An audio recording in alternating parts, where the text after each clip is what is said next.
에드워드 호퍼 아시죠? 네, 지금 뭐 네. 서울시민회관 전시 중인데 네. 20세기 미국을 대표하는 세 화가가 있어요. 첫 번째가 에드워드 호퍼, 네. 두 번째가 앤디 오홀, 세 번째가 잭슨 폴록. 라고 저는 생각해요. 일단 잭슨 폴록부터 보자면 이게 추상 표현주의라는 걸 이제 확립하는데 이것을 통해서 회화의 주류가 사실은 프랑스, 이탈리아, 뭐 영국 뭐 이런 데 있었거든요. 이게 미국으로 건너오는 결정적인 이제 마침표가 사실 잭슨 폴록이에요. 그런 면에서 아주 미국적인 미국의 자부심과도 같다. 그래서 속설에서는 CIA가 우리가 이제 유럽한테 좀 문화로 좀 밀린다.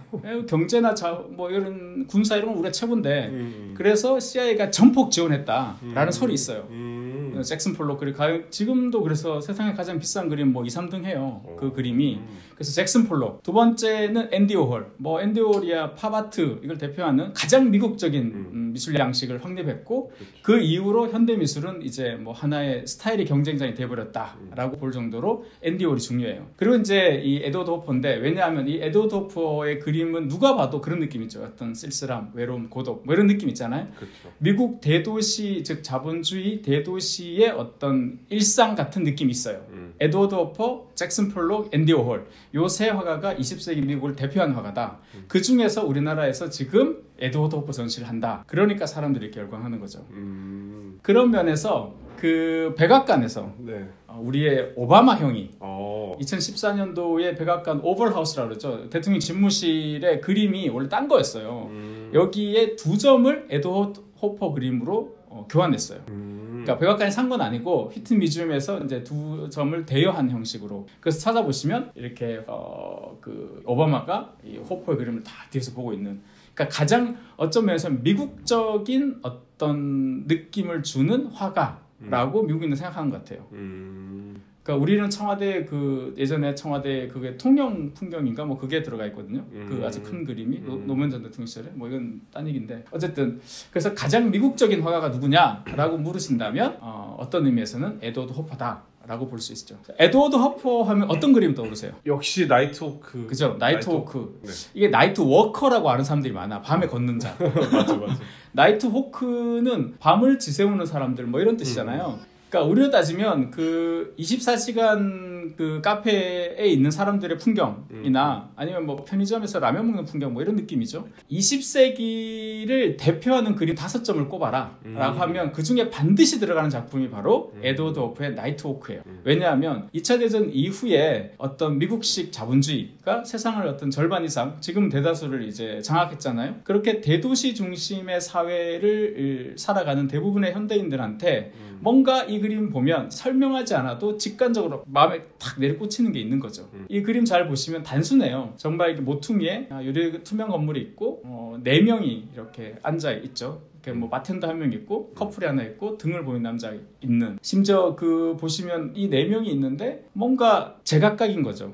한 공간에 있지만 다 따로 있는 느낌. 너무 우리한테 익숙하죠. 그죠? 그러니까 같이 together but separately 이거잖아. 같이 있지만 따로 있는 그런 느낌에서 이 밤의 느낌이 사실 색깔은 되게 고즈넉하고 이렇게 약간 뭐라 그럴까 좀 단정한 느낌이어서 뭔가 이 그림이 울림이 있는 거죠. 근데 호퍼의 핵심 정서를 따지면 호퍼 그렇게 얘기했거든. 나는 대도시의 어떤 고독을 그리고 싶었다 이렇게 얘기해요. 근데 여기서 그 고독이라고 한국에서 번역되는데 이건 잘못된 번역인 게 이 호퍼의 그림은 사실은 그 외로움의 그림이에요. 그러니까 뭐냐면 고독과 외로움이 다른데 신학자 폴 틸리에 따르면 고독이라는 것은 자발적으로 선택한 혼자 있음이에요. 근데 외로움은 비자발적 선택이거든요. 근데 지금 이 나이트호크에 있는 이 사람들은 다 비자발적 선택으로 여기 그렇게 있는 것 같아요. 그렇기 때문에 이것은 외로움에 더 가깝다라는 거죠. 고독은 좀 자발적 선택이고 어쩌면 사람들이 너무 치인 거야 직장에서. 나 혼자 오롯이 나만의 시간을 갖고 싶어. 이럴 때는 그게 이제 고독이라고 할 수 있는데 여기서는 마치 내가 누군가 같이 있고 싶지만 나 아는 사람 없고 난 시골에서 여기 올라와서 직장 다니는데 직장 가서도 사람들과 별로 얘기 없고 퇴근하고 나서 집에 가면 또 혼자 있을 거니까 집에 가기 싫어. 42년도니까 TV가 뭐 보급되거나 막 그런 것도 아니니까 그냥 여기 있는 거야 사람들. 그리고 심지어 밤을 지새울 수 있으니까 약간 그런 느낌인 거죠. 이 호퍼가 그리고 있는 것은 바로 이 고독이 아니라 외로움이다.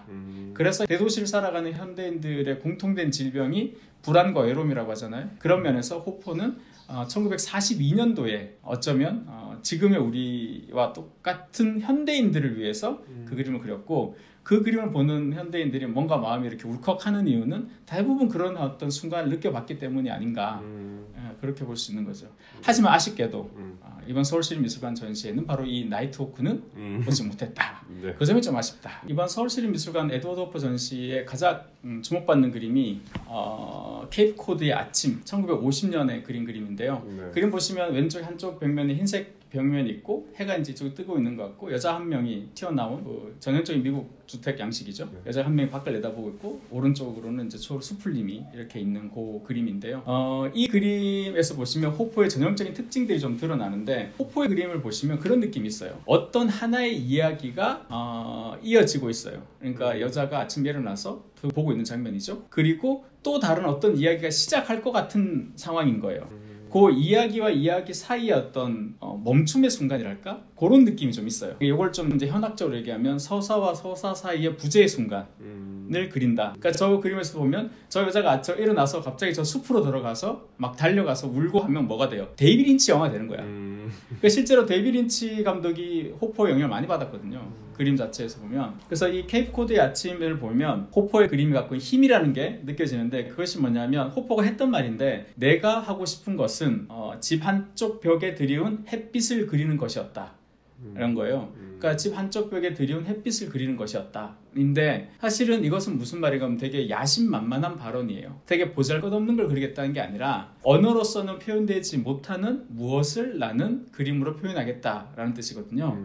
그러니까 예술이라는 것은 눈에 보이는 걸 통해서 보이지 않는 것을 보았다고 믿게 만들어야 돼요. 그래야 그림이 예술이 되거든요. 호포의 그림을 보면 누구나 뭔가 이걸 설명을 아무리 해도 뭔가 이렇게 딱 손이 안 잡히는 거죠. 어떤 이야기는 있는데 뭔가 손이 딱 안 잡히는 느낌이 있어요. 그게 그림으로만 할 수 있는 무엇을 표현했기 때문에 그렇다라고 볼 수 있거든요.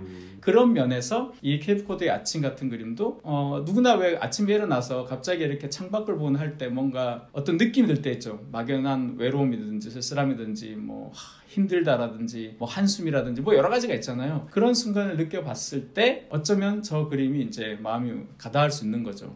그런 면에서 호포의 그림은 굉장히 회화적인 동시에 굉장히 정서적인 그림인 거죠. 그래서 막 기법이 화려하거나 이런 건 없어요. 왜 저 때 막 추상 표현주의 막 그 잭슨 폴록 이런 애들 막 그림 막 그릴 텐데 되게 좀 뭐랄까 좀 예스러운 느낌이 있잖아요. 사실 호퍼가 그리고자 하는 것은 어떤 정서에 가까운 거죠. 그래서 에드워드 호퍼 그림을 보실 때 중요한 것은 빛을 보시는 거예요. 빛이 어떤 풍경에 들이우는 순간을 그리는데, 그 순간은 말로 표현할 수 없지만 뭔가 나에게 전달되는 바가 있어. 나도 그런 느낌을 가진 적이 있어. 예를 들면 문을 열어놓고 그 문에는 바닷가가 보이고 빛이 이렇게 들어오는 순간이 있어요. 그게 뭐 그냥 우리가 어디 휴양지 가면 그냥 흔한 아침 빌라의 풍경 같은데, 뭔가 그 풍경을 봤을 때 뭔가 어떤 느낌, 그것은 말로 표현하기 좀 어려운데, 그래서 호퍼는 제로 포인트, 언어의 제로 포인트에서 자기 그림이 시작된다 이런 얘기 했거든요. 그러니까 말로 표현할 수 없을 때 그림을 그린다 이렇게 얘기했는데, 그래서 어떤 면에서 되게 약간 관음증을 자극하기도 해요. 유리창이나 뭐 이런 풍경들을 이제 보이기도 하니까. 하지만 성적 욕구나 이런 관음증적인 요소도 분명히 있지만, 그보다 중요한 것은 혼자 있는 사람들의 어떤 혼자 있는 순간에 느껴지는 무엇을 그림을 통해 전달하고 있다. 그것이 현대인들한테 느껴지는 그림이다 라는 거죠. 그래서 미국이 아니라 프랑스에서 이런 화가가 등장했더라면 사실 이만큼 영향을 못 받았을 거예요. 주목을 받기는. 근데 호퍼는 사실 아주 미국적인 느낌이 강하죠. 1차 대전, 2차 대전 지나면서 급성장한 도시 풍경이 급성장하면서 시골에서 올라온 사람들이 대거 대도시에 이주해 살다 보니까 다 따로 사는 사람들이 많아지고, 이런 어떤 사회적 배경에서 이 그림이 굉장히 효력을 발휘하고, 그래서 에드워드 호퍼 그림을 잘 이해하고 싶다고 생각하시면 미술사 책을 읽을 게 아니에요. 에드워드 호퍼 그림을 잘 느끼고 싶다면 바로 위대한 개츠비를 읽으셔야 됩니다. 왜 그런가 하면 책을 읽어보신 분들은 아마 아실 겁니다. 위대한 개츠비를 읽으시면 그 어떤 정서적 느낌이 이 호퍼 그림을 이해하는데 큰 도움이 될 것이다. 그렇게 생각할 수 있습니다. 네. 아 그러면 호퍼 그림은 굉장히 좀 문학적인 측면이 있네요. 아 그럼요. 굉장히 문학적이어서 어떤 분명한 어떤 서사가 느껴져요. 그냥 풍경만 그려도 서사가 느껴지고 인물이 나오면 더없이 영화의 스틸컷 같아요.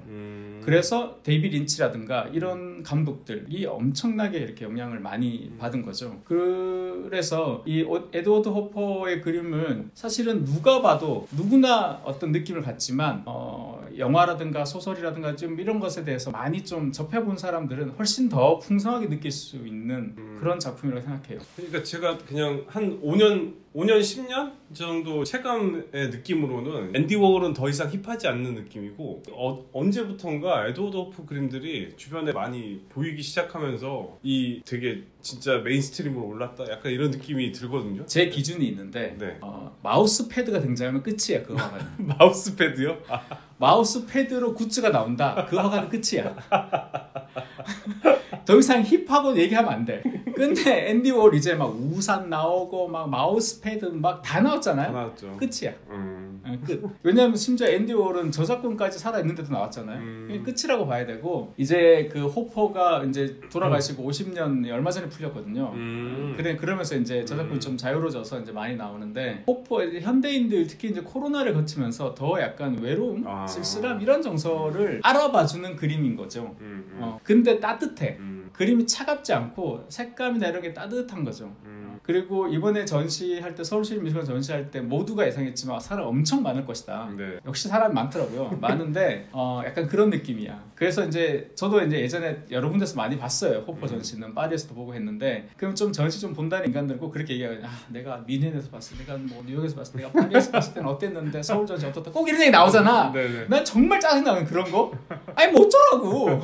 자기 잘났다는 얘기잖아요. 나 많이 봤다 이런 얘기잖아. 나도 옛날에 그런 말 했던 적 있는 것 같은데 참 반성하게 되는데 이런 순간에 그것은 되게 의미 없는 얘기거든요. 잘 생각하면 그렇다. 내가 만약에 파리에서 그 전시를 봐. 그러면 그 파리에서 보는 사람들은 저씨 외국인 때문에 이게 고즈넉한 시간에 방해받는다 생각할 수도 있잖아요. 그렇잖아. 근데 그런 걸 느꼈어요. 이게 에드워드 호프 전시가 그런 느낌이야. 혼자 있는 사람들의 어떤 고독을 느끼기 위해서 무수히 많은 도태기 시장을 감내해야 되는구나. 그 아이러니 같은 거 있죠. 그렇죠. 유튜브랑 비슷해. 유튜브 뭐야? 아마추어가 만든 영상을 보기 위해서 프로가 만든 광고를 봐야 돼. 약간 그런 느낌이야. 그래서 이 호퍼의 그림은 사실은 막 나 그 전시 봤어 막 이런 자랑에 대한 욕구도 분명히 있겠지만 그냥 혼자 고즈넉히 있을 수 있는 시간을 필요로 하는 사람들이 이렇게 많구나. 그냥 저는 그렇게 생각해요. 그래서 좀 아마 한동안 앞으로 오랫동안 호퍼의 그림을 사람들이 좋아하지 않을까. 네. 저는 이제 호퍼 그림을 보면서 드는 생각들은 불완전성. 그러니까 그림이 보면 되게 완벽하지가 않은 느낌이 많거든요. 그러니까 군데군데 디테일도 약간 생략된 느낌이고 그 다음에 뭔가 뭘 하려다 많은 듯한 느낌이 커요.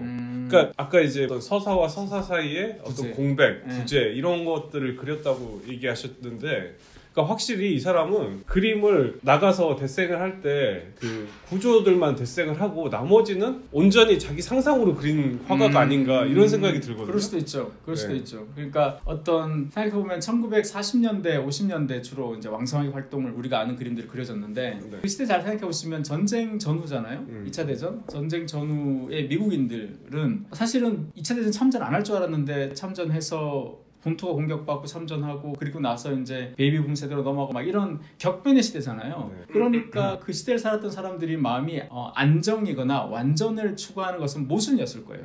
뭔가 좀 불안하고 약간씩 비어있고 이제 그런 게 너무 당연한 시대였던 거죠. 그러니까 그 시대의 사람들을 향해서 그린 그림일 수도 있어요. 어쩌면. 그렇기 때문에 이 회화적으로 이제 뭐 지금 남창이 얘기하시는 뭐 모자라고 이런 부분은 그것은 유파의 차이예요. 이 유파를 우리가 보통 아메리칸 리얼리즘이라고 하거든요. 우리가 에밀 졸라 얘기할 때 자연주의에 대해서 얘기했지만 그 자연주의는 자연의 찬가 이런 게 아니다. 그런 것처럼 아메리칸 리얼리즘이라고 할 때 우리 리얼리즘을 오해하는데 리얼리즘 즉 사실주의는 눈에 보이는 걸 그대로 그려야 된다라고 많이들 생각해요. 사실을 그려야 되니까. 여기서 말하는 사실주의는 그게 아니라 현실은 여러 층위가 있고 다양하게 여러 레이어도 겹쳐져 있다. 그래서 창작자가 그 현실을 적극적으로 발견해서 그것을 표현해야 된다라는 뜻이에요. 그런 면에서 호퍼가 발견한 미국의 현실이라는 것은 막 화려하고 있죠. 빛나고 화려한 그런 미국이 아니라 사진으로 따지면 로버트 프랭크가 그리는 미국 같은 거죠. 좀 사람들의 일상생 근데 좀 더 부르주아지적인 느낌이 강한 거죠. 중산층 느낌이 강한 혼자 있고 그래서 주유소에 기름 넣고 뭐 이런 거 있잖아요. 그러니까 아무것도 아닌 거죠. 우리로 치면 2호선 외부 순환선 타고 가다가 뚝섬역 이런 데서 보이는 그 아파트에 보이는 풍경들 있죠. 그런 창을 그린다든가 이렇게 그냥 뭐라 그럴까 엿보는 자인 거죠. 기본적으로 세상 사람들을 구경하는 자여서 그 안으로 들어가지는 못해요. 그 어떻게 보면 우리가 얘기한 기문 같은 거죠. 그 안에 들어가지는 못해. 직접 조르바처럼 딱 그걸 살아내지는 못하니까 관찰자로 머물 수밖에 없고 그냥 치밀하게 보고 그것을 그냥 기록하는 그렇기 때문에 어쩌면 현대인들한테 더 이렇게 마음을 끌어당길 수 있는 여지가 있죠. 그러니까 뭔가 세대를 넘어서 그러니까 저는 사실 호퍼 그림 보면서 그렇게까지 막 좋다 이런 느낌은 안 받거든요. 근데 이제 우리의 다음 세대나 뭐 이런 사람들한테는 뭔가 이 세대를 건너서 오는 그런 정서 같은 게 있는 것 같다는 생각도 들고 그래서 이 호퍼의 대표작이 나이트워크인데 뭐 호퍼 얘기로 따르면 그 나이트워크가 사실은 뭐 거리에서 본 풍경일 수도 있지만 해밍웨이 가장 미국적인 소설가라고 하는 해밍웨이의 살인자들의 영향을 받았다는데 그 소설은 어떤 소설인가요? 그 소설은 이제 역시 배경이 다이너예요. 그러니까 24시간까지는 아닌데 식당에서 일어나는 일인데 식당 주인이 있고 닉 아담스라는 해밍웨이 단편에 자주 등장하는 페르소나가 있어요. 이제 소년인데 그 식당 주인은 조지와 닉 아담스가 있는데 두 명이 갑자기 들어와요. 이 사람들은 되게 바투 묶은 레인코트를 입고 몸에 쫙 붙는 장갑을 끼고 두 사람 딱 들어와서 누가 봐도 외지인이야. 막 메뉴를 시키는데 식사 메뉴가 아닐 때 막 시키는 거예요. 배고프니까. 그러더니 갑자기 한 명이 총을 꺼내가지고 닉과 그 식당 안에 요리사를 묶어놓고 지금 몇 시야? 시간을 계속 물어봐요. 그러면서 이 몇 시에 누가 오기로 했는데 말이야. 왜 안 오는 거지? 5분만 더 기다리지. 10분만 더 기다리지. 이렇게 하면서 그 다음에 그 조지 식당 주인한테는 지금 오는 손님한테는 자기가 죽일 사람이 아닌 사람이 들어오면 음식이 없다고 다 돌려보내요. 그 머물러 있으면 안 되니까. 네, 그래서 이 킬러들이 누군가를 죽이기 위해서 그 식당에 온 거죠. 그런 상황인데 걔네들이 아무리 기다려도 안 나오니까 이제 일단 가고 나서 닉이 이제 조지한테 얘기하는 거죠. 그분 어디 사는지 아는데 한번 가서 내가 이 얘기를 해줘야 되겠다. 그래서 그 집으로 찾아가요. 뚝뚝뚝 거리면서 저 어디 닉이라고 하는 군데 문 좀 열어주세요. 어떻게 해서 딱 들어가 보니까 그 사람이 옷을 다 입고 이렇게 침대에 몰아 누워가지고 그냥 누워 있는 거예요. 죽은 건 아니고. 닉이 와서 얘기를 하는데도 그래 고맙다 하지만 어쩔 수 없지 약간 이런 체념의 태도로 그렇게 해서 소설이 딱 끝나요. 그 엄청난 서사가 남아있을 것 같은데 그냥 비워버렸네요. 네네. 그러니까 단편 소설? 네, 단편이고 굉장히 짧고 대사 위주로 이루어져 있는데 누군가 나를 죽이러 온다는 걸 알고 있는 사람이 거기 누워가지고 한량없이 기다리는 거죠. 나는 언제 죽을까 어떻게 죽을까 그런 상념으로 죽어있는 산송장 같은 거네요. 그렇죠. 산송장 같은 장면을 보여주면서 끝나는 거죠. 그러면 거기 그 다이닝 그 레스토랑 네. 거기를 배경으로 그 약간 압축적으로 해서 그 소설 읽으면서 이 나이트워크를 연상시켰나 보다. 상상했나 보네요. 그래서 영향을 받았다는 게 그래서 그림을 잘 보시면 약간 기묘한 밀도감 같은 게 있잖아요. 분위기가 스산한 것 같기도 하고 밤에 너무 또 밝으니까 좀 약간 피곤하면서도 각성된 느낌도 있고 뭐 여러 가지 느낌이 그 그림 안에 혼자거든요. 소설을 한번 읽어보시는 것도 좋겠네요. 저는 근데 그 정서적인 부분으로 봤을 때는 스콧 피츠제랄드의 위대한 개츠비가 굉장히 큰 영향을 끼친 것이라고 봐요. 그러니까 우리가 개츠비를 읽을 때 개츠비 위주로 읽을 수도 있고 아니면 데이지 위주로 읽을 수도 있고 뭐 그렇잖아요. 네. 근데 어쨌든 이 소설에서 그려지고 있는 그 정서, 그 개츠비의 어떤 그 외로움 같은 것들을 한번 체감하시면 그렇다면 이 호퍼의 그림 좀 더 잘 보이지 않을까. 그래서 민음사가 이걸 표시를 하지 않았을까. 네. 여기까지 하겠습니다. 고맙습니다. 감사합니다.